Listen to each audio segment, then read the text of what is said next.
मनोरंजन विश्वातून एक अतिशय धक्कादायक बातमी समोर आली आहे. प्रसिद्ध अभिनेत्याचे दुःखद निधन झालं आहे. बंगाली प्रसिद्ध अभिनेते राहुल बॅनर्जी यांचे पाण्यात बुडून जागीच मृत्यू झाला आहे. मिळालेल्या माहितीनुसार दिघा येथे एका मालिकेच्या चित्रीकरणादरम्यान त्यांचा मृत्यू झाला आहे. राहुल यांच्या अशा दुर्दैवी निधनाने त्यांच्या कुटुंबावर दुःखाचा डोंगर कोसळला आहे.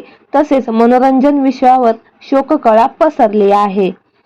भोले बाबा पार करेंगा या मालिकेचे शूटिंग चालू होते. तसेच ते या मालिकेत मुख्य भूमिकेत काम करत होते. मालिकेचे शूटिंग पूर्ण झाल्यावर राहुल दिघाजवळील समुद्रात पोहायला गेले. या दरम्यान ते लाटांमध्ये सापडले आणि बुडू लागले. तेथील लोकांनी त्यांना बुडताना पाहिले तेव्हा ते तात्काळ त्यांच्या मदतीसाठी धावले आणि त्यांना बाहेर देखील काढले.